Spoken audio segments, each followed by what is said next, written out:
Nosso estudo de hoje está na carta aos Filipenses, capítulo 3, versículo 2. Guardai-vos dos maus obreiros. Emmanuel vai comentar no livro Vinha de Luz, na lição 74, Maus Obreiros. Paulo de Tarso não recomenda sem razão o cuidado a observar-se ante o assédio dos maus obreiros. Em todas as atividades do bem, o trabalhador sincero necessita preservar-se contra o veneno que procede do servidor infiel.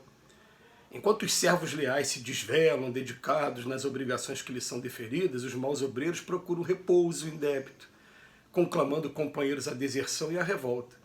Ao invés de cooperarem atendendo aos compromissos assumidos, entregam-se à crítica jocosa ou áspera, menosprezando os colegas de luta.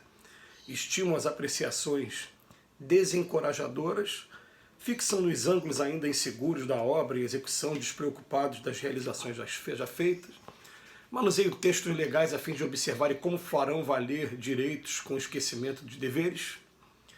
Ouvem as palavras alheias com religiosa atenção para extrair os conceitos verbais menos felizes de modo a estabelecerem perturbações. Chamam covardes aos cooperadores humildes e bajuladores, aos eficientes e compreensivos. Destacam os defeitos de todas as pessoas, exceto os que lhes são peculiares. Alinham frases brilhantes e complacentes, ensopando-as em óleo de perversidade oculta. Semeiam a dúvida, a desconfiança e o dissídio quando percebem que o êxito vem próximo. Espalham suspeitas e calúnias entre os que organizam e os que executam. Fazem-se advogados para serem acusadores. Vestem-se à maneira de ovelhas, dissimulando as feições de lobos. Costumam lamentar-se por vítimas para serem verdugos mais completos. Guardai-vos dos maus obreiros. O conselho do apóstolo aos gentios permanece cheio de oportunidade e significação. Gente, profundo demais. Hoje é dia do Emmanuel estar puxando a orelha, chamando até a nossa atenção também, né? Para se a gente se enquadra em um desses parágrafos aqui que ele trouxe para a gente. Mas o fato é que a gente tem que pensar da seguinte maneira.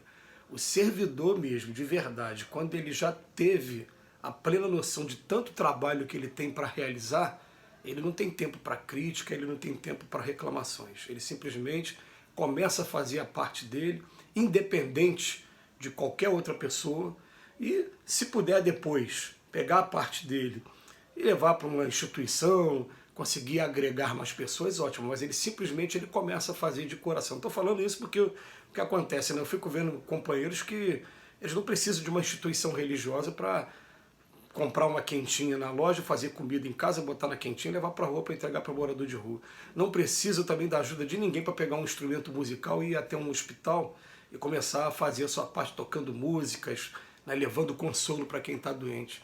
Não precisam da ajuda de ninguém para iniciar algumas atividades, que são atividades que a gente vai fazendo naturalmente de coração.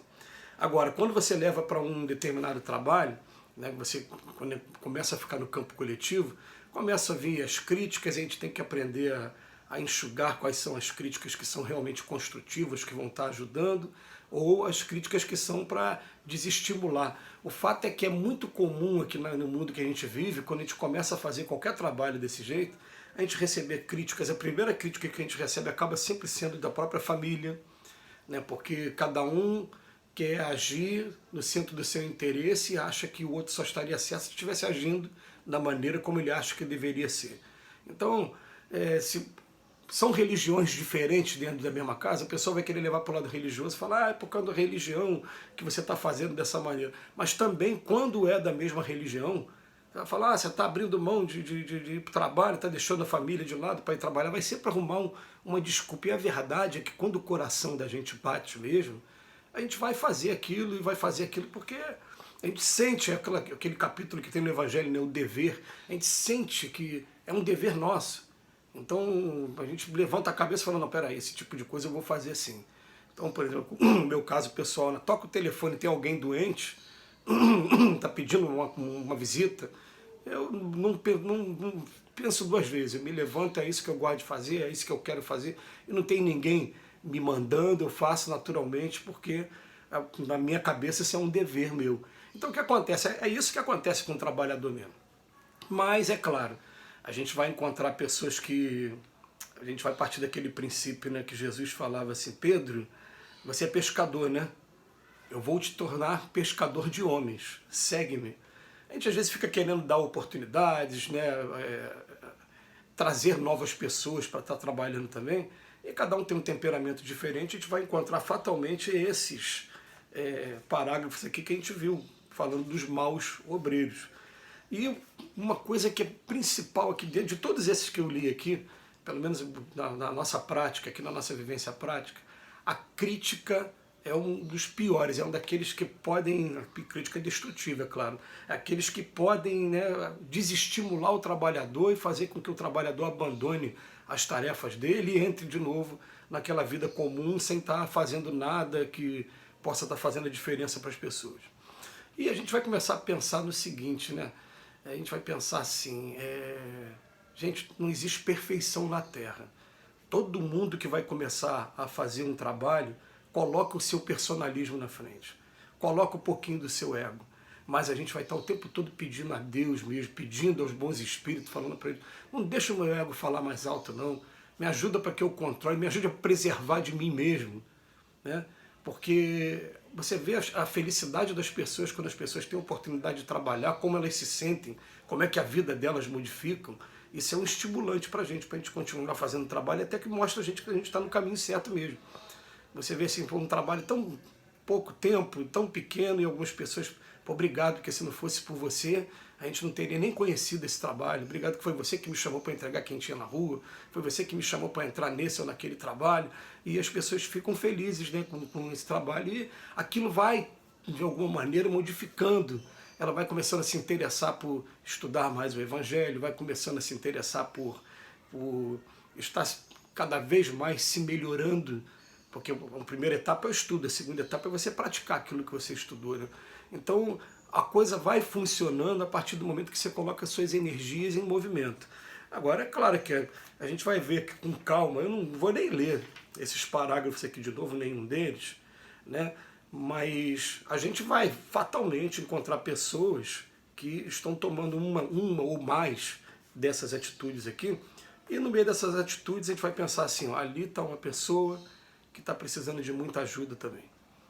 Ali está uma pessoa que não compreendeu ainda, não entrou no coração dela de verdade o que é o serviço, né? Então, eu cheguei no ambiente agora coletivo, na casa religiosa, eu costumo defender o seguinte, gente, aquele jargão popular, cada um no seu quadrado. Qual foi o trabalho que você escolheu para fazer? O trabalho que você escolheu para fazer é esse. Esse eu vou tentar fazer da melhor maneira, né, com tudo que tiver ao meu alcance. Tem outros trabalhos acontecendo? Tem vários trabalhos acontecendo. Se eu tiver que, de alguma maneira, ser chamada para o outro trabalho, não, como é que está fazendo? Quem é que está fazendo? Não, vou tentar ajudar a pessoa.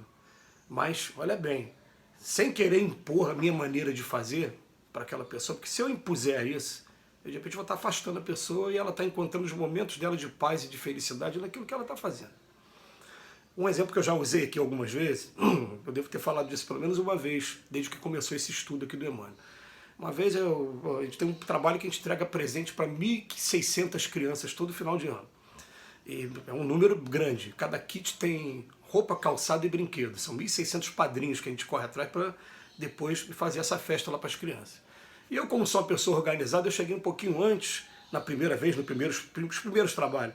Aí botei no chão, 1 a 100, peguei um pedaço de papel, escrevi a caneta mesmo, com durex, colhei no chão, 1 a 100, 101 a 200, 201 a 300. Coloquei aquela organização e fui organizando os presentes todinho. E fazendo aquilo, gente, quando eu terminei, eu cheguei cedo, cheguei no horário que as pessoas não podiam chegar, né, que normalmente no dia de semana está todo mundo trabalhando. Quando o pessoal saiu do trabalho, que chegou lá e viu que estava tudo pronto, ficou todo mundo assim sem graça. Eu tirei a oportunidade das pessoas trabalharem, de se sentirem felizes por estarem trabalhando.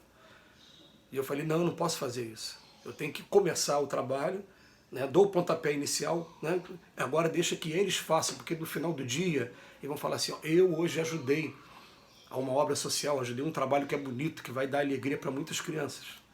Então, a ideia é essa, a gente começar a pensar assim, ó, quando a gente pensar nessa coisa dos maus obreiros, vamos pensar assim, ó, estamos sendo pescadores de homens ou não? Ou ainda estamos presos ao nosso ego, né, querendo se meter no trabalho dos outros, querendo fazer crítica ao trabalho dos outros? Fica aí a reflexão. Que Jesus nos abençoe. Obrigado, Emmanuel, mais uma vez.